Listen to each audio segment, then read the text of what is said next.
بسم اللہ الرحمن الرحیم. فقہ و سنہ کا ہم مطالعہ کر رہے تھے اور اس میں بھی کتاب الصوم روزے کے مسائل.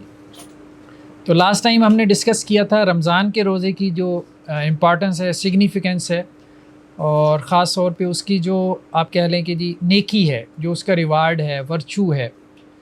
اور یہ ساری حدیثیں فضائل کی جو حدیثیں جنہیں ہم کہتے ہیں، یہ بہت مدد دیتی ہیں روزہ رکھنے میں. ٹھیک ہے، مطلب انسان نہیں رکھ رہا تو اس کو ایک طرح سے موٹیویٹ کرتی ہیں کہ اتنا اجر ہے، رکھ لو. یا پھر یہ ہے کہ رکھتی ہوئی مشقت ہو رہی ہے تو چلیں انسان جیسے دیکھیں نا، ایک مزدور کا معاملہ ہے. ایک مزدور 8 گھنٹے ٹوکری اٹھاتا ہے، لیکن اس کے ذہن میں ہوتا ہے کہ شام کو میں نے چند پیسے لے کے گھر جانا اور اپنے بچوں کی ضرورتیں پوری کرنی ہیں. تو وہ 8 گھنٹے کی محنت جو ہے وہ اس کے لیے آسان ہو جاتی ہے. تو اسی طرح سے جب ہم مجاہدہ کر رہے ہوتے ہیں دین کے لیے، کوئی بھی عبادت ہے اس میں مجاہدہ تو ہے، اور روزے کی عبادت میں مجاہدہ ہے، تو جب ریوارڈ سامنے ہوگا، نو ڈاؤٹ وہ یہاں دنیا میں نہیں ملتا، آخرت میں ملتا ہے یا ملے گا. تو وہ حدیثیں اگر ہمارے سامنے ہوں گی تو پھر وہ مشقت جھیلنا، اٹھانا کیا ہو جائے گا، آسان ہو جائے گا. نیکسٹ کیا ہے، من یرخص لهم فی الفطر وتجب علیہم الفدیہ. مطلب جن لوگوں کے لیے روزہ چھوڑنے کی رخصت ہے لیکن فدیہ ان کے لیے کیا ہے، ضروری ہے. تو اس میں ایک تو انہوں نے کہا جی شیخ کبیر، بوڑھا آدمی، مطلب اتنے بڑھاپے میں پہنچ گیا کہ اب اس سے روزہ نہیں رکھا جاتا، کمزوری ہو جاتی ہے، تو اس کا فدیہ دیا جائے گا. فدیہ کیا ہے؟ ہر روزے کے بدلے میں کسی کو آپ مسکین کو کھانا کھلا دیں. ٹھیک ہے، بعض اہل علم کہتے ہیں 1 وقت کا کھانا، بعض کہتے ہیں 2 وقت کا کھلا دیں. استطاعت ہے تو 2 وقت کا کر لیں، سحری اور افطاری. بہتر ہے کھانا کھلانا، لیکن کسی کو پیسے بھی دے دیں تو فدیہ ادا ہو جاتا ہے. لیکن یہ نہ وہ موبائل خرید لے بہتر ہے کھانا کھلائے. مطلب فی زمانہ لوگوں نے اپنی ضروریات بھی تو ایسی جو ہے نا وہ سمجھ لی ہے نا. تو راشن ڈلوا دیں اس کو رمضان کے مہینے میں، جو آٹا، گندم وغیرہ، چاول وغیرہ، کچھ ایسی چیزیں اس کو خرید کے دے دیں. ٹھیک ہے، تو 30 روزوں کے بدلے میں 30 مساکین کو کھانا کھلا دیں. 1 وقت کا، اگر استطاعت ہو تو 2 وقت کا کھانا بھی وہ جو آپ کھاتے ہیں، یعنی آپ کے سٹینڈرڈ کا. ٹھیک ہے، ہاں، مطلب آپ کا سٹینڈرڈ تو یہ ہو کہ 1000 روپے کا کھانا کھانا ہے، اور جب اس کو دیتے وقت نکال رہے ہو تو آپ یہ سوچنا اچھا 2 روٹی کے 15 روپے اور دال کی پلیٹ کے 15 روپے ہیں. اس طرح سے نہیں کرنا. تو شیخ کبیر، بوڑھا آدمی، اس کی طرف سے فدیہ ہوگا. والمرأة العجوز، بڑھیا عورت. ٹھیک ہے، اور وہ مریض جس کی امید نہیں ہے، صحت کی امید نہیں ہے، دائمی مریض جسے ہم کہتے ہیں. ٹھیک ہے، شوگر پیشنٹ ہوتے ہیں، کینسر کے مریض ہیں، ہیپاٹائٹس ہے، اس قسم کے دمہ کے مریض ہوتے ہیں، دائمی مرض ہے. تو اب وہ روزہ رکھنے سے ان کا مرض بڑھ جاتا ہے تو وہ روزہ نہیں رکھیں گے، پھر ان کی طرف سے فدیہ ادا کیا جائے گا. اور اعمال شاقہ، اس پہ ہم نے ڈسکس کر لیا تھا، یہ ایک اختلافی مسئلہ. نیکسٹ کیا ہے، وہ لوگ کہ من یرخص لهم فی الفطر، مطلب جن کے لیے روزہ چھوڑنا اس کی رخصت ہے لیکن ان پہ قضا واجب ہے. پہلی قسم وہ تھی کہ روزہ چھوڑ سکتے ہیں لیکن کیا واجب ہے، فدیہ. اب ان کے اوپر فدیہ نہیں بلکہ ان کے اوپر کیا ہے، قضا. تو ان میں کون ہے، مریض اور مسافر، 2 لوگ ہو گئے. اس میں کیا تھا، بوڑھا آدمی، دائمی مریض. بلکہ بعض اہل علم نے، جیسے حضرت عبداللہ ابن عباس نے، ہم نے کہا تھا کہ اس میں پریگننٹ عورت کو اور دودھ پلانے والی ماں کو بھی اس میں شامل کیا کہ وہ بھی فدیہ دے گی، یا اعمال شاقہ والوں کو بھی شامل کیا ہے ابن تیمیہ وغیرہ نے. ٹھیک ہے، ہاں، وہ لوگ کہ جو روزہ چھوڑیں گے لیکن قضا ادا کریں گے، تو وہ کون ہے، مریض ہے اور مسافر ہے. ومن کان منکم مریضا او علی سفر فعدۃ من ایام اخر، جو مریض ہو یا مسافر ہو تو وہ کیا کرے، رمضان کے روزوں کی گنتی دوسرے دنوں میں پورا کرے گا. تو یہ واضح طور پہ قرآن میں آ گیا. اب مرض سے کیا مراد ہے، اس میں اہل علم کا اختلاف ہے. کچھ اہل علم اس طرف چلے گئے کہ بھائی قرآن نے کہا کہ مریض ہو، مرض کو ڈیفائن نہیں کیا، تو جس کو ہم مرض کہتے ہیں بس وہ شامل ہے. چھوٹا ہے، بڑا ہے، یہ آپ کی تقسیم ہے. ٹھیک ہے، یہ آپ کی تقسیم ہے. قرآن نے کہا مریض ہو، تو اس لیے امام بخاری اور اہل الظاہر وغیرہ اس طرف چلے گئے کہ اگر کسی کے سر میں درد ہے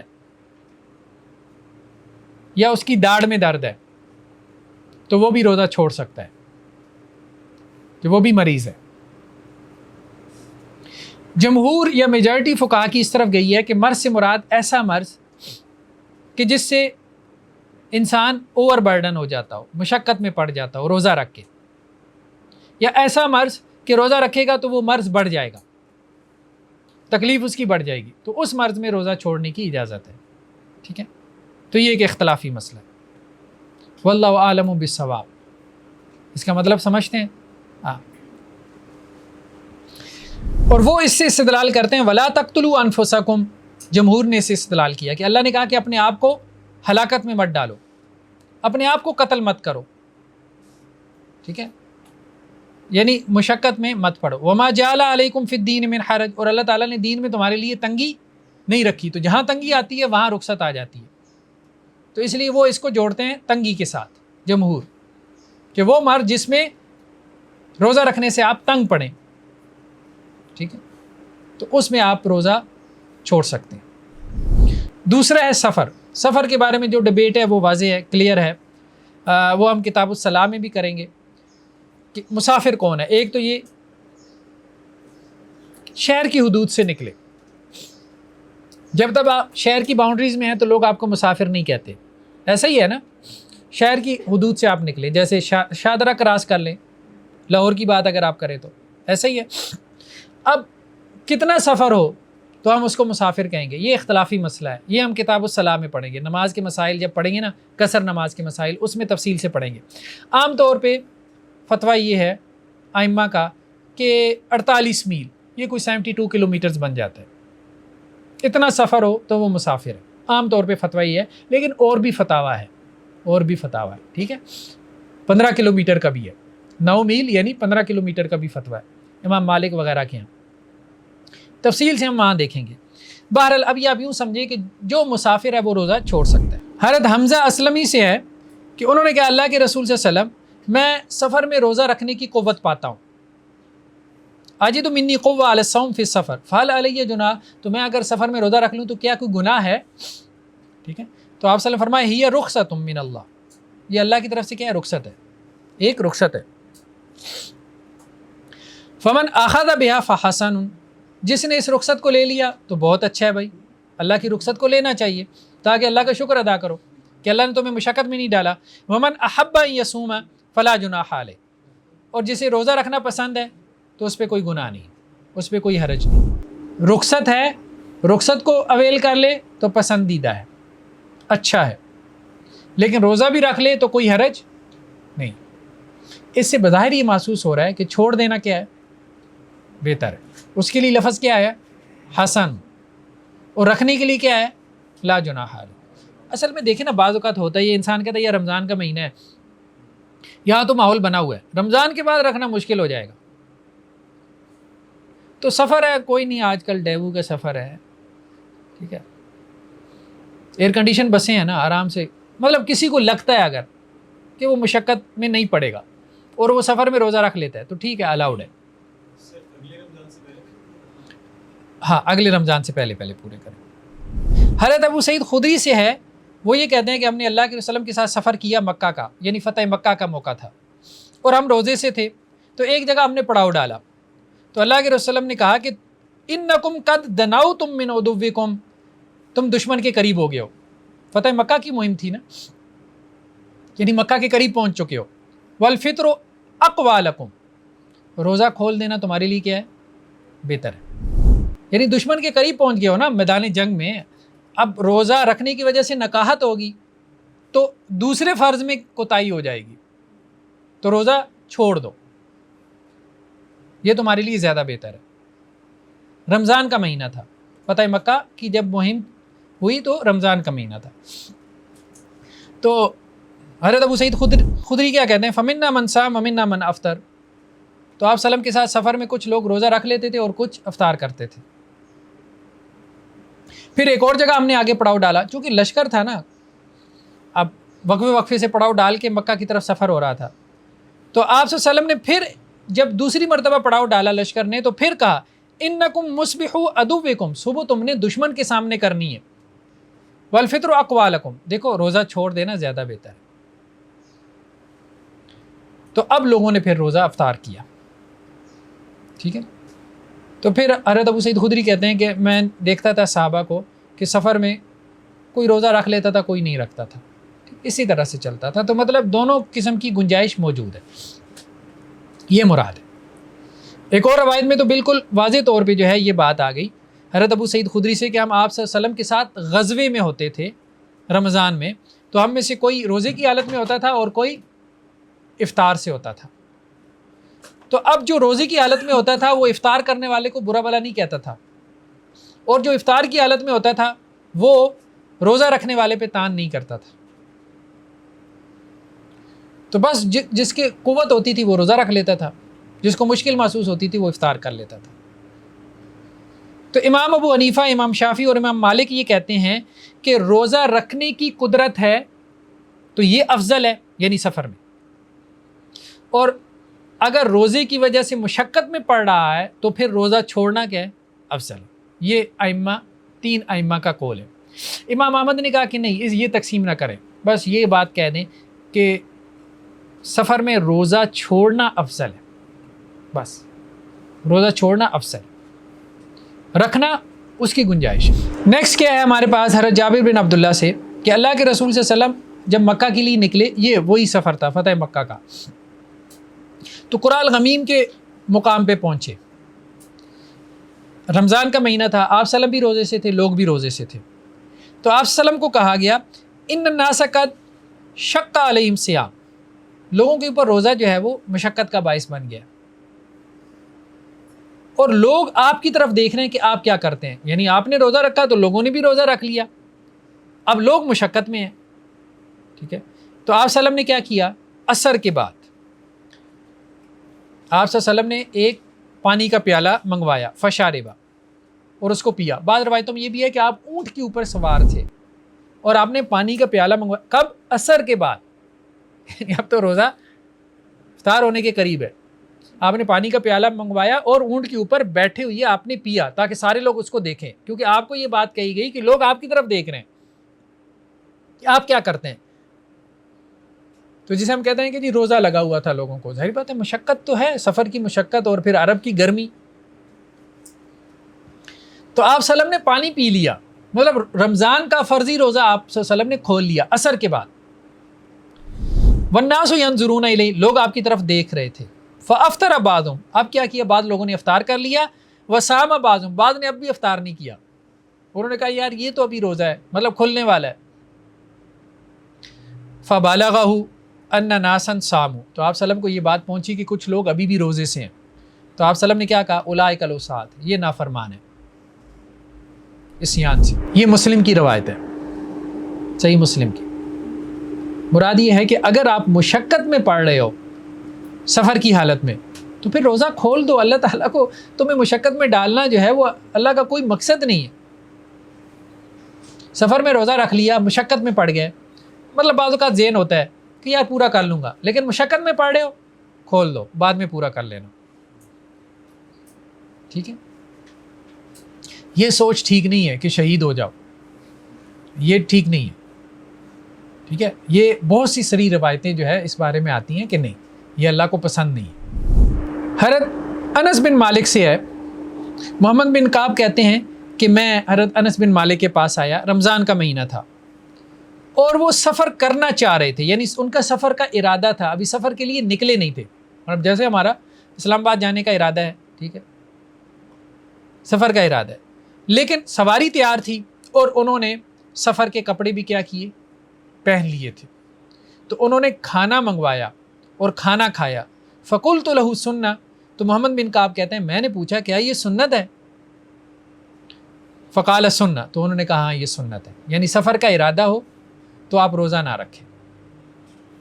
ٹھیک ہے، یہ سنت ہے. تو کہنے کا مقصد یہ ہے، خلاصہ یہ ہے کہ سفر کی حالت میں ہم روزہ رکھ بھی سکتے ہیں اور روزہ چھوڑ بھی سکتے ہیں، دونوں طرح کی احکامات ہمیں ملتے ہیں. نیکسٹ کیا ہے کہ جس کے اوپر جو ہے وہ روزہ چھوڑنا لازم ہے. ایک تو یہ تھا نا کہ جس کے لیے روزہ چھوڑنا جائز ہے، مریض کے لیے چھوڑنا جائز ہے، مسافر کے لیے چھوڑنا جائز ہے، لازم نہیں ہے، فرض نہیں ہے. چاہے تو رکھ بھی سکتا ہے، مریض اور مسافر روزہ رکھ سکتا ہے۔ اچھا کچھ ایسے ہیں کہ جن کے لیے روزہ چھوڑنا لازم ہے، فرض ہے، یعنی وہ روزہ رکھیں گے تو گناہ گار ہو جائیں گے۔ ان میں کن کا ذکر انہوں نے کیا؟ حائضہ اور نفاس والی عورت کا، ٹھیک ہے، جو ناپاکی کی حالت میں ہے، تو اس کے لیے روزہ چھوڑنا فرض ہے۔ وہ بعد کے دنوں میں کیا کرے گی؟ گنتی پوری کرے گی۔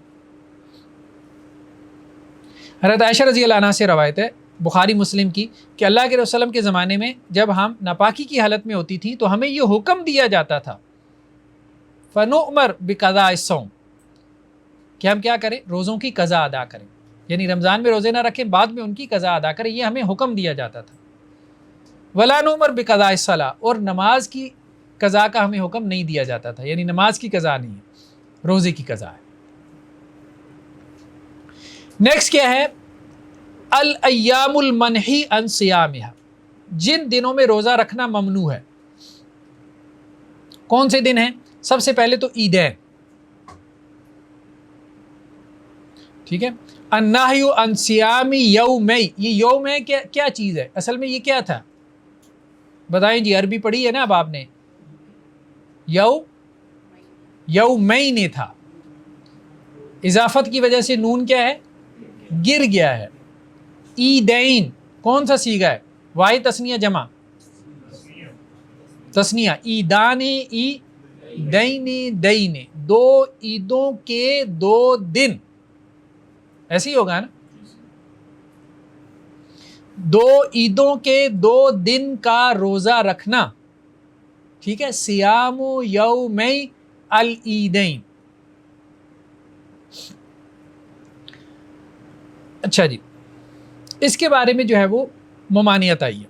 حضرت عمر رضی اللہ عنہ سے مروی ہے کہ آپ صلی اللہ علیہ وسلم نے نہا عن صیام ہذین الیومین، ان دو دنوں کا روزہ رکھنے سے منع کیا، ٹھیک ہے، ایک عید الفطر کا اور دوسرا یوم الاضحیٰ، ٹھیک ہے، بڑی عید جسے ہم کہتے ہیں، چھوٹی عید اور بڑی عید والے دن روزہ رکھنا۔ ہاں وہ آگے آ رہا ہے کہ النہی عن صوم ایام التشریق، ایام تشریق کے دن کا روزہ بھی کیا ہے؟ منع ہے۔ عید تو دو دن ہی ہے، سیدھی سی بات ہے، وہ ہم نے 3 دن بنائی ہوئی ہے، عید کے 2 دن ہیں، ٹھیک ہے، ایک چھوٹی عید کا دن اور ایک بڑی عید کا دن۔ باقی جو ہیں بڑی عید پہ وہ جو 3 دن ہیں قربانی کے، ان کو کیا کہتے ہیں؟ ایام تشریق، ٹھیک ہے۔ تو ایام تشریق جو ہے ان میں بھی روزہ رکھنا جائز نہیں ہے۔ حضرت ابو ہریرہ سے ہے کہ آپ صلی اللہ علیہ وسلم نے عبداللہ بن حذافہ کو بھیجا کہ مینا میں جا کے کیا کرو؟ چکر لگاؤ اور اعلان کرو، جو حاجی مینا میں ٹھہرتے ہیں نا اگلے 3 دن، ٹھیک ہے، اللہ تصوموا هذه الايام، کہ ان دنوں میں روزہ نہیں رکھنا، 11 12 13 کو روزہ نہیں رکھنا، فإنها ایام اکل و شرب و ذکر اللہ عز وجل، کھانے پینے کے دن ہیں اور اللہ کے ذکر اذکار کے دن ہیں، قربانی کا گوشت کھاؤ، دبا کے کھاؤ ہے۔ تو ایام تشریق میں روزہ نہیں رکھنا اور عیدین کے دن جو ہے وہ روزہ نہیں رکھنا، ٹھیک ہے، اس کی ممانعت آ گئی۔ نیکسٹ کیا ہے؟ جمعہ کے دن روزہ رکھنا، اکیلے جمعہ کا دن، ان صیام یوم الجمعۃ، یہ بھی مرکب اضافی بن گیا، جمعہ کے دن کا روزہ رکھنا، ٹھیک ہے۔ جمہور اہل علم کا کہنا یہ ہے کہ یہ مکروہ ہے، حرام نہیں ہے، جمعہ کے دن کا روزہ رکھنا حرام نہیں ہے، مکروہ ہے۔ مکروہ کہتے ہیں ڈسکریج کیا گیا اس کو، حرام کا مطلب ہے پروہیبٹڈ، منع ہے، فاربیڈن ہے۔ حضرت عبداللہ بن عمر سے ہے کہ رسول اللہ صلی اللہ علیہ وسلم حضرت جویریہ بنت حارث ان پہ داخل ہوئے اور وہ روزے سے تھیں اور جمعے کا دن تھا، تو آپ صلی اللہ علیہ وسلم فرمایا اسمت امس، کیا کل تم نے روزہ رکھا تھا، یعنی جمعرات والے دن؟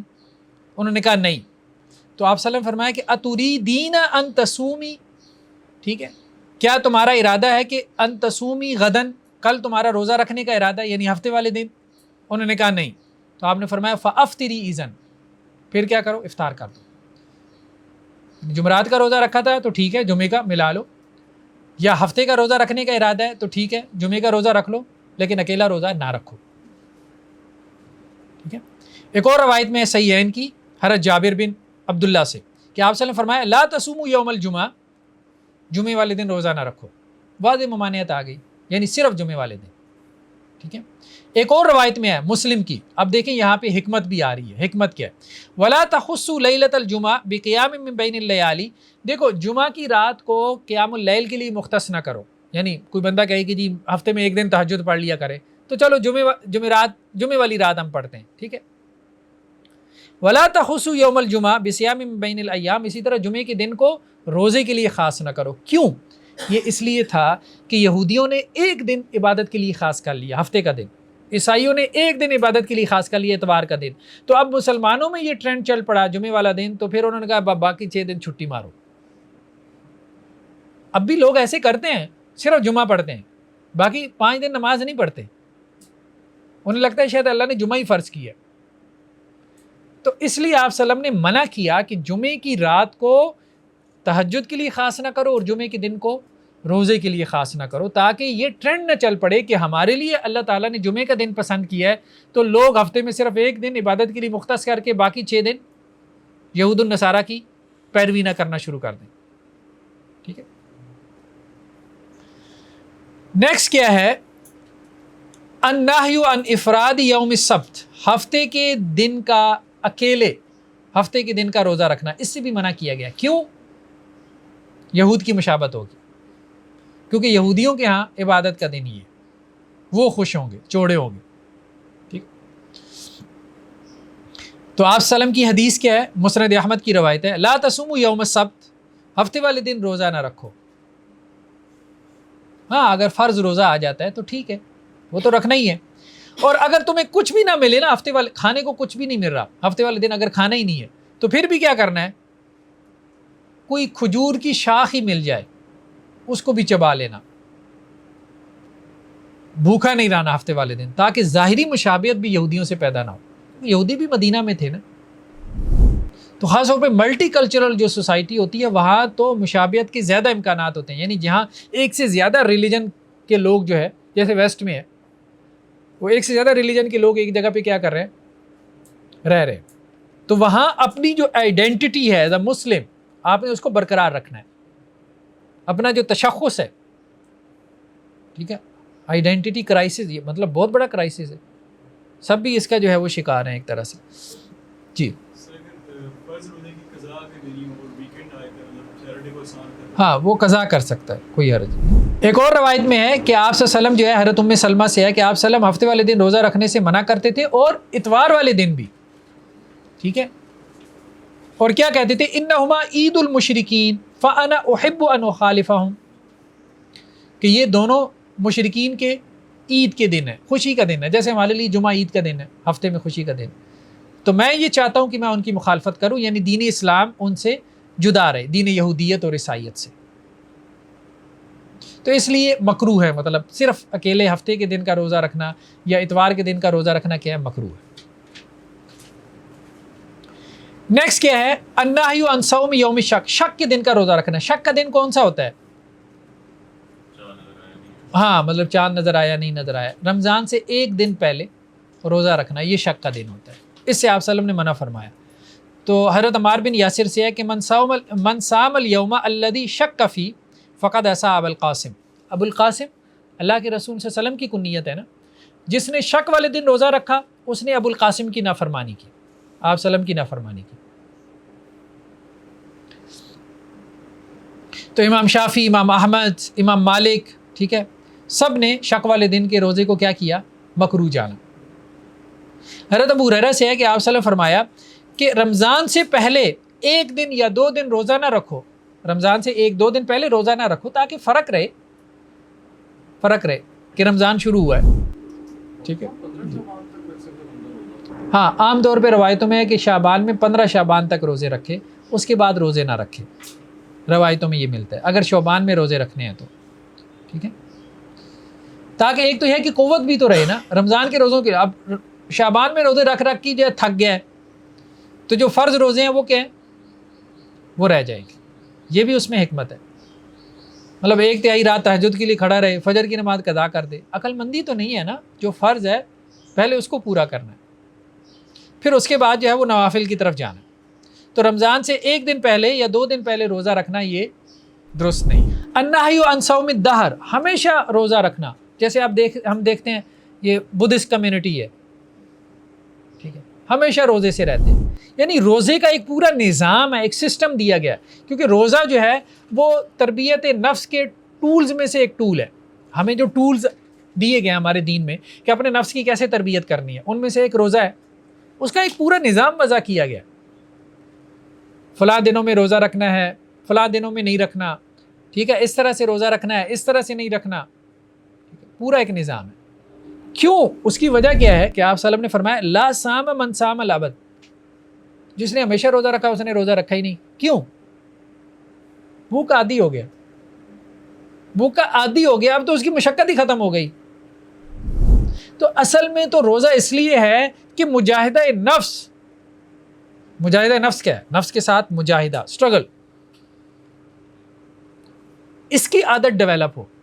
جب نفس ہی مار دیا تو کس سے لڑائی کر رہے ہو؟ مطلب مردہ شیر کے اوپر آپ نے جھنڈا گاڑ دیا، مردہ شیر کے اوپر آپ نے جھنڈا اپنا جو ہے وہ لہرا دیا، اور آپ کہتے ہیں میں نے اس کو فتح کر لیا. تو نفس کو مار دیا ہے، تو اس مارنے کے بعد ضبط نفس، سیلف کنٹرول کیا چیز ہے ہی نہیں. جب تک وہ نفس زندہ ہے تب تک مجاہدہ ہے، اور یہ مر جاتا ہے بالکل، خواہش ہی ختم ہو جاتی ہے، خواہش ختم ہو جاتی ہے. یہ اسلام میں مطلوب ہی نہیں ہے کہ اپنے آپ کو مار دو. خواہشات زندہ رہیں، ان کے ساتھ لڑائی کرو، اس پہ اجر ہے. اس کو مجاہدہ کہا گیا. یہ جہاد ہے، جہاد بن نفس. خواہشات مر گئیں پھر کچھ بھی نہیں ہے، برابر ہے وہی. تو عام طور پہ یہ بدھسٹ دیکھ لیں یا جو ان کے مانکس وغیرہ ہوتے ہیں، اسی طرح ہندوؤں میں دیکھ لیں کچھ جو اس طرف نکل جاتے ہیں رہبانیت کی طرف، میڈیٹیشن، مراقبے، پہاڑوں میں، غاروں میں، جنگلوں میں، تو وہ پھر ہمیشہ کا روزہ رکھتے ہیں. 14 دن کا روزہ، 21 دن کا روزہ، 40 دن کا روزہ، ٹھیک ہے، کوئی فائدہ نہیں اس کا. اخروی فائدہ، دنیاوی فائدے بہرحال ہوتے ہیں، اس کا ہم انکار نہیں کر سکتے، اس پہ کسی اور وقت میں ہم بحث کریں گے. ہمارے یہاں بھی تو صوفیہ کا یہی کلچر ہے نا کہ خواہشات کو مارتے ہیں. ہاں بالکل، خواہشات مارنا یہ طریقہ ٹھیک نہیں، یہ ٹھیک نہیں. نیکسٹ کیا ہے؟ النہی عن صیام المرأة وزوجها حاضر، کہ شوہر گھر پر موجود ہو تو عورت کے لیے روزہ رکھنا اس کی اجازت کے بغیر یہ الاؤڈ نہیں ہے. ٹھیک ہے، نفلی روزہ، فرضی روزہ تو ظاہری بات ہے اس نے رکھنا ہے، اس کے لیے تو شوہر کی اجازت کی ضرورت نہیں ہے. تو حضرت ابو ہریرہ سے ہے کہ اللہ کے نبی صلی اللہ علیہ وسلم فرمایا لا تصوم المرأة یوما واحدا وزوجها شاہد الا باذن الا رمضان، کہ کوئی عورت ایک روزہ بھی نہ رکھے جبکہ اس کا شوہر گھر پر ہو اس کی اجازت کے بغیر. ہاں رمضان کے روزے ہوں تو علیحدہ بات ہے. ٹھیک ہے، نیکسٹ کیا ہے؟ النہی عن وصال الصوم، صوم وصال سے منع کیا گیا. ایک تو ابدی روزے سے منع کیا گیا، صوم الدہر، صوم الدہر یعنی ہمیشہ روزہ رکھنا، روزانہ ہی روزہ رکھنا، پورا سال روزہ رکھنا، اس سے منع کیا گیا. اور ایک کیا ہے؟ صوم وصال کیا ہے؟ مسلسل روزہ رکھنا، یعنی افطاری نہ کرنا، وصال کا مطلب ملا دینا، ایک روزے میں دوسرا روزہ ملا دینا. افطاری نہ کرنا اور پھر آگے سحری نہ کرنا، 2 دن لگاتار روزہ رکھنا، 3 دن روزہ رکھنا، اس کو صوم وصال کہتے ہیں. اس کی ممانعت ہے، کیونکہ وہی بات ہے کہ ایک تو بندہ اوور برڈن ہو جاتا ہے، تکلیف مالا یطاق، اور پھر اس میں انسان ہیبیچول ہو جاتا ہے، عادی ہو جاتا ہے. حضرت ابو ہریرہ سے ہے کہ اللہ کے نبی صلی اللہ علیہ وسلم فرمایا ایاکم والوصال، وصال سے بچو. اور آپ صلی اللہ علیہ وسلم نے 3 مرتبہ یہ کہا کہ دیکھو صوم وصال سے بچو، مسلسل روزہ رکھنے سے بچو. تو صحابہ نے کہا فَإِنَّكَ تُوَاصِلُ یا رسول اللہ، اللہ کے وسلم آپ تو وصال کرتے ہیں. تو آپ صلی اللہ علیہ وسلم نے کیا کہا؟ اِنَّكُمْ لَسْتُمْ فِي ذَلِكَ مِثْلِي، تم میری طرح نہیں ہو. انی ابھی تو یطعمنی ربی ویسقینی، میں اپنے رب کے پاس رات گزارتا ہوں، میرا رب مجھے کھلاتا پلاتا ہے. ٹھیک ہے، تو وہی عمل کرو جس کی تم طاقت رکھتے ہو، اوور برڈن نہ کرو، اپنے نفس کو مارو نہیں، عذاب نہ دو، جسے تعذیب نفس کہتے ہیں، یعنی نفس کو عذاب دو. یہ ایک کلچر ہے، یہ ایک سوچ ہے ہمارے یہاں. یہ سوچ جو ہے وہ اسلامی نہیں ہے، نفس کو عذاب دینا. دیکھیں نا کچھ گمراہ جو ڈیویٹڈ سیکٹس ہیں جو اپنی نسبت جو ہے وہ تصوف کی طرف کرتے ہیں، اور چھریاں مار رہے ہوتے ہیں اپنے آپ کو تعذیب نفس کے نام پہ، جسمانی طور پہ فزیکلی ٹارچر کر رہے ہوتے ہیں اپنے آپ کو کہ جی یہ نفس ہمیں گناہوں کی طرف لے کے جاتا ہے تو اس کو مارو. اور بھائی وہ اللہ تعالیٰ نے اس کے لیے جہنم بنائی ہے، ٹھیک ہے، وہ شوق وہاں پہ پورا ہو جائے گا. یہاں جو اللہ تعالیٰ نے کہا ہے وہ کرو، ٹھیک ہے، اور وہ ہے عبادت کی مشقت اٹھاؤ. کون سی؟ ہاں، اس میں مشقت ڈالنی ہے تو اللہ نے کہا ہے کون سی مشقت ڈالو. وہ جو سورہ مزمل میں آتا ہے نا کہ نفس کو کچلنے کے لیے کیا کرو، ان ناشیۃ اللیل ہی اشد وطئا واقوم مقیلا. اس پہ مشقت ڈالنی ہے، اوور برڈن کرنا ہے، اس کو صدا دینی ہے. ذرا 1/3 رات کھڑے رہو نا، قرآن پڑھو، ٹھیک ہے، لمبے سجدے کرو، آدھی رات کھڑے رہو. یہ مشقت ڈالو، اس پہ عبادت کی مشقت ڈالو. نیکسٹ کیا ہے؟ صیام التطوع، نفلی روزہ.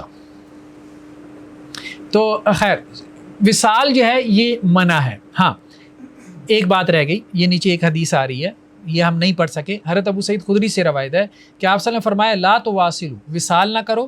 فَأَيُّكُمْ أَرَادَ أَن يُوَاصِلَ فَلْيُوَاصِلْ حَتَّى السَّحَرِ. جو تم میں سے وصال کرنا چاہتا ہے تو سحری تک کر لے. سمجھ رہے ہیں بات؟ افطاری نہ کرے، اگلے دن سحری تک کر لے، یعنی 24 گھنٹے کا روزہ. اس کی اجازت آپ صلی اللہ علیہ وسلم نے دے دی. یعنی کسی کو زیادہ ہی اپنے نفس کو ٹرین کرنا ہے، اسے لگتا ہے کہ یہ اب میرے قابو میں نہیں آ رہا، کسی کو زیادہ ہی اوور برڈن کرنا ہے تو پھر سحری تک کر لیں.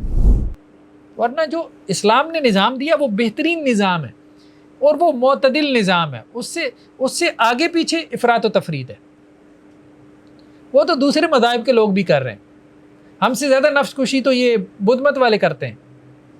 ہم کہاں پہنچ سکتے ہیں جو ہے وہ ان کے قریب. اللہ کو وہ مطلوب ہی نہیں ہے.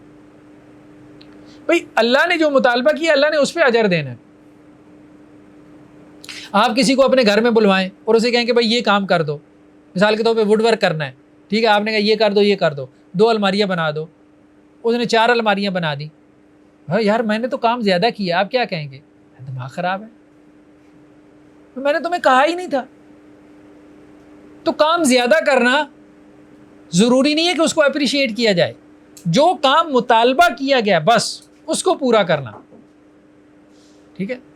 آپ گاڑی ورکشاپ پہ چھوڑ کے آئے ہیں اور آپ نے کہا ہے کہ جی یہ کام کرنا ہے، اس نے مزید 4 کام آپ کے کر دیے. دیکھیں میں نے تو آپ کا زیادہ کام کر دیا ہے.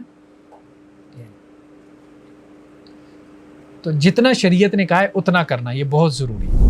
نیکسٹ کیا ہے؟ صیام تطوع، نفلی روزہ، نفلی روزے رکھنا. ٹھیک ہے، ابھی تک تو ہم نے کہا ہے کہ وہ روزے جو کہ ممنوع ہیں یا مکروہ ہیں، ٹھیک ہے، ان کو ہم نے ڈسکس کیا. نفلی روزوں کا ایک پورا نظام ہے.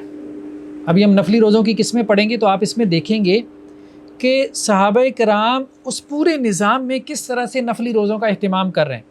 بلکہ نفلی روزوں کا اتنا زیادہ اہتمام کر رہے ہیں کہ آپ صلی اللہ علیہ وسلم کو یہ کہنا پڑ رہا ہے کہ یہ روزے کیا کرو، کم کر دو. ہمارے ہاں جو ہے وہ نفلی روزوں کا اہتمام بالکل ختم ہو گیا، فرد میں بھی اور معاشرے میں بھی، سوسائٹی میں. تو بہرحال اس کے بارے میں ایک ڈسکشن جو ہے وہ ہمیں جنریٹ کرنی چاہیے. دیکھیں یہ تربیت کا ایک پورا نظام ہے، نوافل جو ہے وہ تربیت کا ایک پورا نظام ہے. ٹھیک ہے، ہمارے ہاں عام طور پہ انداز یہ ہوتا ہے کہ بھائی یہ نفل ہے، ٹھیک ہے، اس کو چھوڑ دیں. ٹھیک ہے، ایک چیز فرض نہیں ہے، نفل ہے، یہ اس کو دیکھنے کا ایک اسپیکٹ ہے کہ یہ فرض ہے یہ نفل ہے. ٹھیک ہے، نفل کا مطلب ہی یہ ہوتا ہے جو فرض سے زائد ہے، نان اوبلیگیٹری ہے، نفل کو فرض نہیں بنا لینا چاہیے، یہ ایک اسپیکٹ ہے. ٹھیک ہے، لیکن دوسرا اس کا اسپیکٹ یہ ہے کہ دیکھیں جو بندہ فرض کے ساتھ نفل ادا کر رہا ہے تو کیا وہ دین میں آگے ہے؟ یہ بات ہے آگے. اللہ کے رسول صلی اللہ علیہ وسلم کی وہ جو حدیث ہے کہ بندہ نوافل کے ذریعے میرا تقرب حاصل کرتا رہتا ہے، نوافل کے ذریعے، یہاں تک کہ میں اس کے ہاتھ بن جاتا ہوں جس سے وہ پکڑتا ہے، میں اس کے کان بن جاتا ہوں جس سے وہ سنتا ہے، میں اس کی آنکھیں بن جاتا ہوں جس سے وہ دیکھتا ہے. میٹافر ہے کہ استعارہ ہے، ہم اس کو کسی اور وقت میں اس حدیث کو کھولیں گے. تو کیا مراد ہے کہ تقرب کی جو منزلیں طے ہو رہی ہیں، جو جتنا زیادہ نوافل پہ عمل پیرا ہے اتنا اللہ کے قریب ہے. اب یہ مطلوب ہے کہ نہیں ہے کہ ہم اللہ کے زیادہ قریب ہوں؟ ظاہری بات ہے مطلوب ہے. تو اب نماز میں بھی نفل نماز کا ایک پورا نظام ہے. تہجد کی نماز ہے، اشراق کی نماز ہے، چاشت کی نماز ہے، پھر رمضان میں آپ دیکھتے ہیں پورا جو ہے وہ ہمارے ہاں ایک تراویح کی نماز ہے، پھر ہر نماز کے ساتھ سنتیں ہیں. ایسا ہی ہے نا؟ اور آپ صلی اللہ علیہ وسلم ان کا اہتمام کرتے تھے نفل نمازوں کا، ایسا ہی ہے. پھر زکوٰۃ فرض ہے، لیکن نفلی صدقات ایک پورا نظام ہے اس کا. ٹھیک ہے. اسی طرح سے روزہ فرض ہے، رمضان کا روزہ، لیکن اس کے علاوہ نفلی روزوں کا ایک پورا نظام ہے. تو ہمارے لیے تو فرض رکھنا مشکل ہو رہا ہے.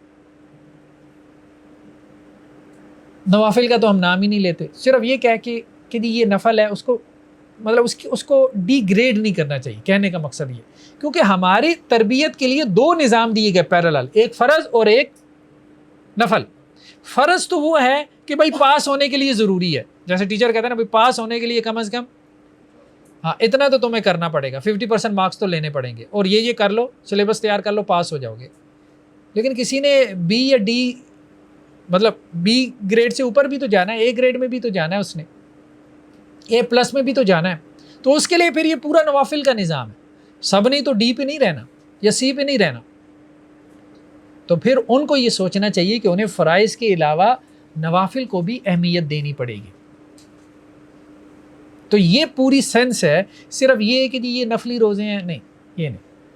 یہ بیسیکلی اللہ کے تقرب کے جو درجات ہیں جو ہم نے طے کرنے ہیں، وہ جیسے صوفیاء میں کہتے ہیں نا جی کہ سیر اللہ کی منازل طے کرنا. اللہ کی طرف سیر کہتے ہیں سفر، اللہ کی طرف سفر کی منزلیں ہیں جو وہ طے کر رہے ہیں. اچھا وہ انہوں نے اپنے طریقے بنائے ہیں. ہمارے دین نے پورا نظام دے دیا. نوافل کا نظام ہے، صدقات نمازوں میں، اسی طرح سے جو ہے وہ روزے میں، اسی طرح سے نفل حج عمرہ، پورا نظام ہے. یہ کر لیں تو بہت، اور وہ پتہ نہیں کیا کچھ کر کے وہ 7ویں آسمان پہ، کوئی 6ٹھے آسمان پہ پہنچ جائے. یہ بیسیکلی نظام ہے تقرب اللہ کا، جس کو صحابہ کرام فالو کر رہے تھے. یہ وہ منزلیں ہیں جو صحابہ کرام طے کر رہے تھے، سیر اللہ کی، سلوک کی منزلیں، نفلی عبادات کے ذریعے سے. یہ سب چھوٹ گیا اور نفس کشی میں ڈال دیا لوگوں کو، عجیب و غریب قسم کے ہا ہو میں ڈال دیا. ٹھیک ہے، اور اسی کو جو ہے وہ دین سمجھ لیا گیا. تو صیام و تطوع، چلے جی اب ہم اس کو دیکھ لیتے ہیں نفلی روزوں کی جو قسمیں ہیں. صیام و ستۃ ایام من شوال، شوال کے 6 روزے. آپ صلی اللہ علیہ وسلم فرمایا کہ جس نے رمضان کے روزے رکھے، من صام رمضان ثم اتبعہ ستا من شوال، پھر اس نے اس کے پیچھے شوال کے 6 روزے رکھے، فکانما صام الدہر، تو اس نے کیا کیا؟ گویا سارا سال روزے رکھے، ساری زندگی اس نے گویا روزے رکھے. یعنی 30 رمضان کے اور 6 شوال کے کتنے ہو گئے؟ 36. ایک نیکی کا اجر ہوتا ہے 10 ٹائمز، تو 36 کو ضرب دیں تو 360 ہو گئے. تو پورے سال کے روزے رکھنے کا ثواب ہے کہ اگر 6 شوال کے روزے بھی رکھ لے. ٹھیک ہے. نیکسٹ کیا ہے؟ صوم عشر ذی الحجہ، ذی الحجہ کا روزہ اور یوم عرفہ کا روزہ. ٹھیک ہے. ذی الحجہ کے 10 دن کا روزہ، مطلب 10ویں دن تو نہیں ہوتا، عشرہ اس کو کہہ دیتے ہیں، 9 دن روزہ ہوتا ہے ذی الحجہ. ٹھیک ہے. اس کے پہلے 9 دن کا روزہ اور یوم عرفہ کا روزہ. یوم عرفہ کا روزہ حاجیوں کے لیے نہیں ہے، غیر حاجیوں کے لیے.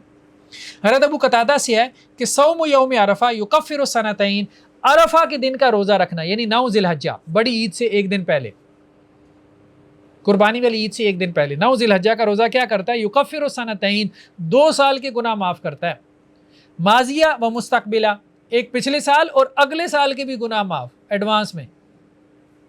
ٹھیک ہے. وصوم یوم عاشورہ، اور عاشورہ کا روزہ یعنی 10 محرم کا، یکفر السنہ ماضیہ، وہ ایک پچھلے سال کے گناہ معاف کرتا ہے. تو گویا عرفہ کے دن کے روزے کا اجر زیادہ ہے عاشورہ سے بھی. عاشورہ کے دن کا روزہ رکھنا 10 محرم کا اور 9 ذی الحجہ کا روزہ رکھنا، یہ نفلی روزے ہیں جن کا اہتمام صحابہ کرام کرتے تھے. اور پھر 9 دن کا روزہ رکھنا ذی الحجہ میں، آپ صلی اللہ علیہ وسلم اس کا بھی اہتمام کرتے تھے. جی ہاں وہ آگے بات آ رہی ہے. حضرت حفصہ سے ہے کہ 4 چیزیں ایسی ہیں جو آپ صلی اللہ علیہ وسلم نے کبھی نہیں چھوڑی. اب یہ دیکھیں نا، یہ اللہ کے رسول کی سنت مؤکدہ. سیام و عاشورہ، عاشورہ کا روزہ آپ نے کبھی نہیں چھوڑا، اور والعشر، اور ذی الحجہ کے جو پہلے عشرے کے روزے ہیں وہ آپ نے نہیں چھوڑے کبھی،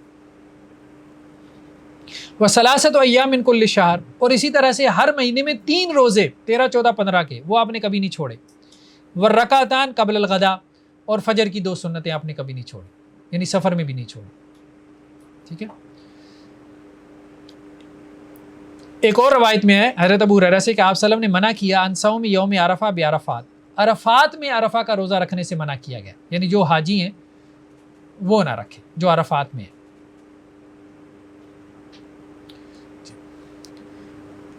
نیکسٹ کیا ہے؟ سیام المحرم، محرم کے روزے، اور خاص طور پہ عاشورہ کا روزہ، اور ایک دن پہلے اور ایک دن بعد کا روزہ، 9 اور 11 کا۔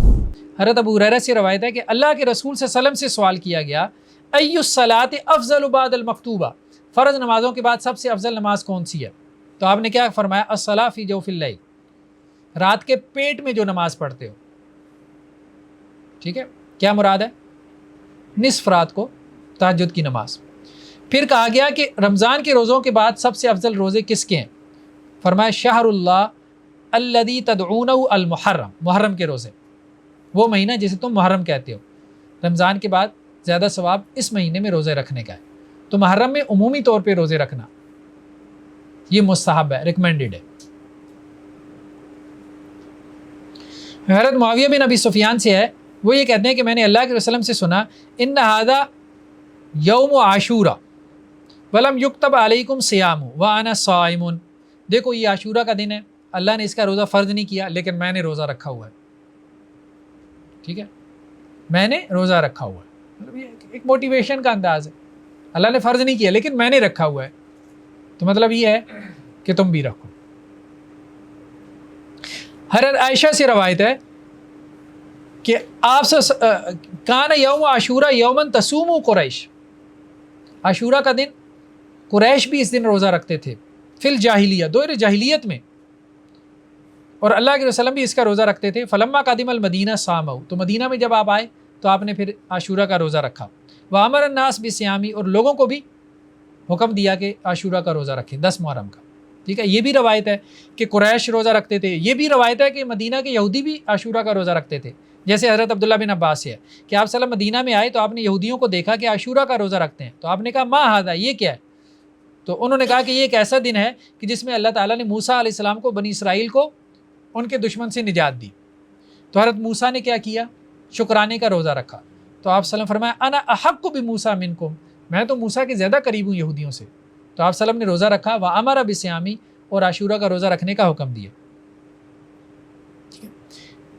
اسی طرح سے ایک اور روایت میں حضرت عبداللہ بن عباس سے کہ آپ صلی اللہ علیہ وسلم جو ہے آپ نے کیا کہا کہ اذا کان العام المقبل انشاءاللہ سمنا الیوم التاسع، کہ آپ کو جب خبر دی گئی کہ یہود النصارہ جو ہے وہ عاشورہ کے دن کا روزہ رکھتے ہیں، اس کی تعظیم کرتے ہیں، تو آپ صلی اللہ علیہ وسلم فرمایا کہ اگلے سال میں انشاءاللہ 9ویں کا بھی روزہ رکھوں گا، یعنی ان کی مخالفت ہو جائے کہ وہ صرف 10 کا روزہ رکھتے ہیں تو ہم ان کی مخالفت میں 9ویں کا بھی رکھیں گے، یا بعض روایتوں میں یہ بھی آتا ہے کہ 11ویں کا بھی رکھیں گے، تو 2 روزے، ٹھیک ہے۔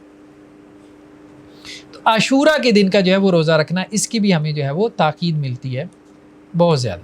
نیکسٹ کیا ہے؟ سیام و اکثر شعبان، شعبان کے اکثر مہینے کا روزہ رکھنا، شعبان میں کثرت سے روزے رکھنا، ٹھیک ہے۔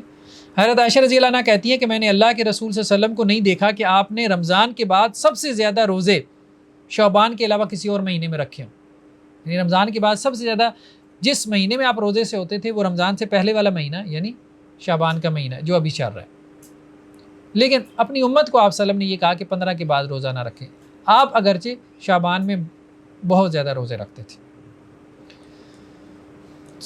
نیکسٹ کیا ہے؟ صوم الاشہر الحرم، اشہر حرم کا روزہ، حرمت والے مہینے کتنے ہیں؟ 4، ذوالقعدہ، ذوالحجہ، محرم، یہ تو 3 حج کے مہینے ہو گئے، ذوالقعدہ، ذوالحجہ اور محرم، ان دنوں میں حاجی سفر کرتے تھے، ٹھیک ہے، آتے تھے جاتے تھے۔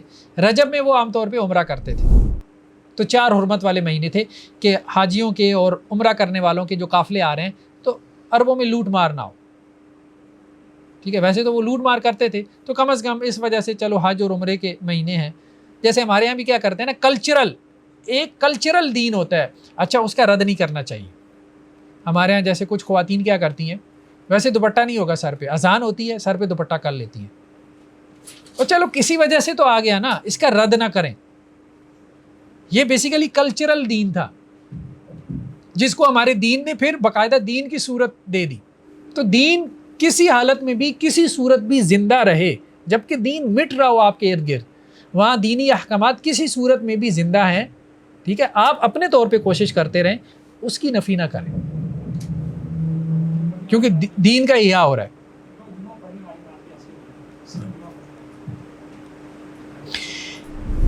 ایک آدمی اللہ کے نبی صلی اللہ علیہ وسلم کے پاس آیا اور کہنے لگا کہ اللہ کے رسول میں آپ کے پاس پہلے سال بھی آیا تھا، یعنی شروع میں جب آپ کی دعوت جو ہے ابھی زیادہ لوگ قبول نہیں کر رہے تھے، تو میں آیا تھا، میں نے اسلام قبول کیا، پھر میں چلا گیا اپنے پیچھے قبیلے میں، پھر بڑے عرصے بعد واپس آیا ہوں.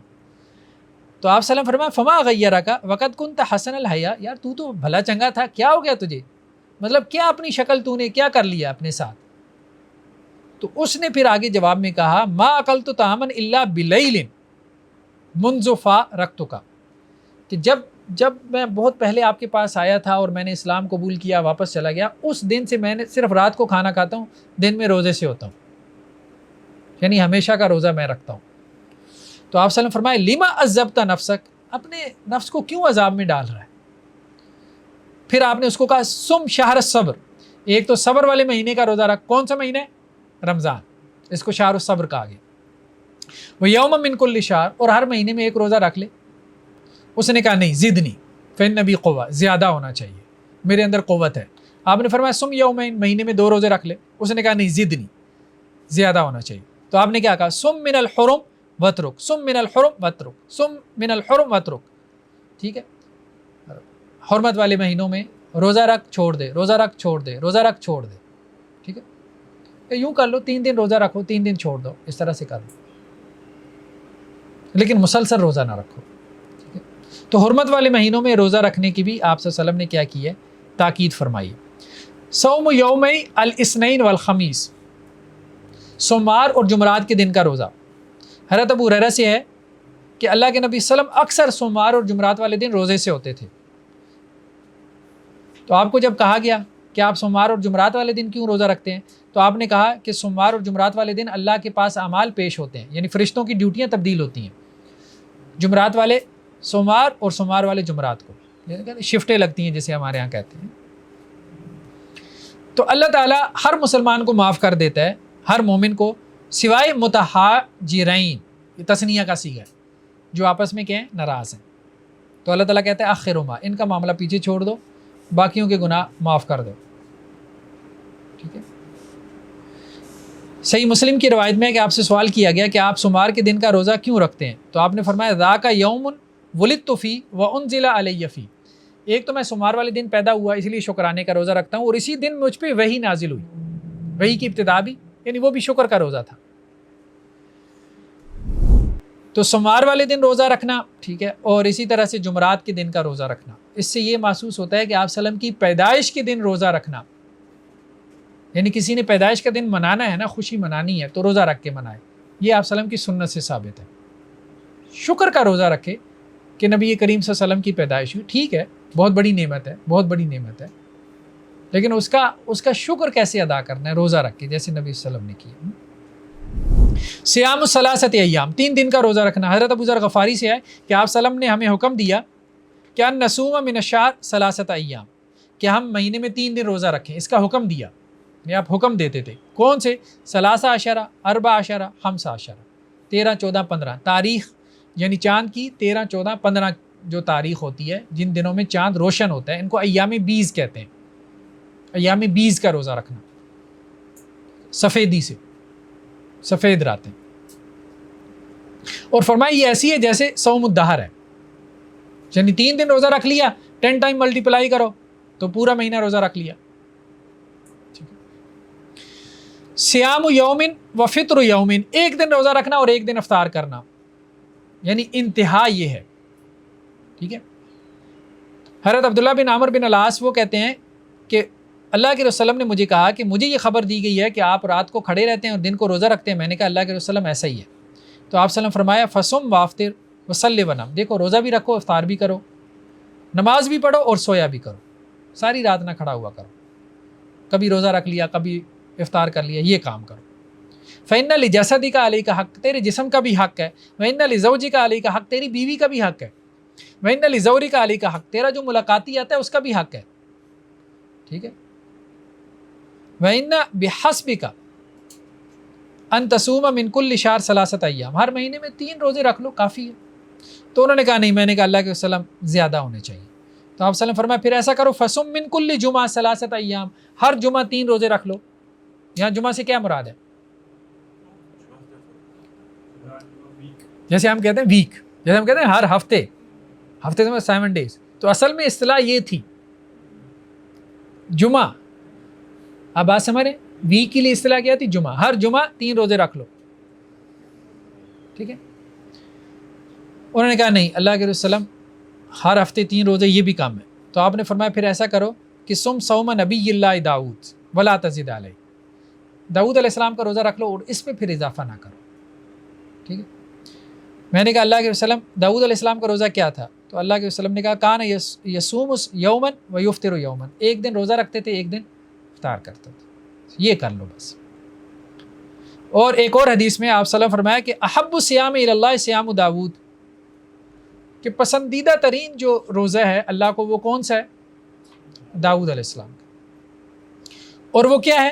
ایک دن روزہ رکھنا اور ایک دن چھوڑ دینا. اور پسندیدہ نماز داؤد علیہ السلام کی نماز ہے. اور وہ کیا کرتے تھے؟ کان ینام نصف، آدھی رات سوتے تھے، و یقوم ثلث، پھر 1/3 رات کھڑے ہوتے تھے. یعنی رات کو 3 حصے کر لیے. ٹھیک ہے. تو اس میں 1/3 رات کھڑے ہوتے تھے. وہ ینام السدس، پھر قیام کر کے پھر 6واں حصہ سوتے تھے، پھر فجر کے لیے بیدار ہوتے تھے. قیام کے بعد پھر سوتے تھے 6واں حصہ. چلیں جی لاسٹ یہ ہم پڑھ لیں پھر نیکسٹ اس کے بعد. جواز فطر الصائم المتطوع، یعنی جس نے نفلی روزہ رکھا ہوا ہے تو وہ روزہ چھوڑ سکتا ہے. حضرت ام ہانی سے ہے کہ آپ وسلم فتح مکہ والے دن ان کے گھر تشریف لائے. یہ حضرت علی رضی اللہ عنہ کی بہن تھی، آپ وسلم کی کزن تھی. تو آپ وسلم کو کے سامنے پانی لایا گیا یا کوئی پینے کی چیز تھی. فشارب، آپ نے پیا. ثم ناولنی، پھر آپ وسلم نے حضرت ام ہانی کو دیا کہ آپ بھی پی لیں. تو انہوں نے کہا انی صائمہ، میں روزے سے ہوں. تو آپ وسلم فرمایا دیکھو ان المتطوع امیر علی نفسی، متطوع جو نفلی روزے سے ہے نا وہ اپنے نفس کا امیر ہے، یعنی اس نے خود فیصلہ کرنا ہے، اس کو یہ حق حاصل ہے. فین شئت فصومی وین شئت فافطری، چاہو تو روزہ کھول دو چاہو تو برقرار رکھو. یعنی تمہاری کوئی دعوت کرتا ہے، اگر بندہ نفلی روزے سے ہوتا ہے، کہیں کسی کے ہاں چلا گیا، اس نے چائے سامنے رکھ دی، شربت لا کے رکھ دیا، اس کو تو نہیں پتا تھا آپ نفلی روزے سے ہیں، تو اب چاہو تو افطار کر لو، چاہو تو اس کو کہہ دو کہ بھائی میں روزے سے، تمہارا اختیار. حضرت ابو سعید خدری سے روایت ہے، وہ یہ کہتے ہیں کہ میں نے اللہ کے وسلم کے لیے کھانا تیار کیا اور لوگ آئے، پھر صحابہ کرام آئے کھانے کے لیے. ٹھیک ہے. تو ایک آدمی نے کہا انی صائم، دسترخوان پہ کھانا چن دیا گیا. ایک بندے نے کہا کہ جی میں تو روزے سے ہوں. تو آپ صلی اللہ علیہ وسلم نے فرمایا دعاکم اخوکم وتکلف لکم، دیکھو تمہارے میزبان نے بڑا تکلف کیا تمہارے لیے اور مطلب دعوت دی ہے. ٹھیک ہے. تو پھر کہا کہ افطر وسم یومن مکانو ان شئت، اگر چاہو تو کسی اور دن روزہ رکھ لینا اس کی جگہ، اور آج افطار اگر چاہو تو، یعنی مجبور بھی نہیں کیا، اس پہ چھوڑ دیا. لیکن اس کو کہا کہ اگر کسی نے اہتمام کیا ہے تو بہتر ہے روزہ افطار کر لو. تو متطوع جو ہے، جو نفلی روزے سے ہے، تو وہ روزہ کیا کرے گا؟ افطار کرے گا، اور اس کی جگہ پہ پھر دوسرے دن جو ہے وہ روزہ رکھے گا. ٹھیک ہے. چلیں جی آج اتنا کافی ہے. نیکسٹ ٹائم پھر ہم آداب الصیام سے شروع کریں گے، روزے کے آداب، اور پھر روزے کے مفسدات اور مباحات. ٹھیک ہے. جزاکم اللہ خیرہ. سبحانک اللہم و بحمدک نشہد ان لا الہ الا انت نستغفرک.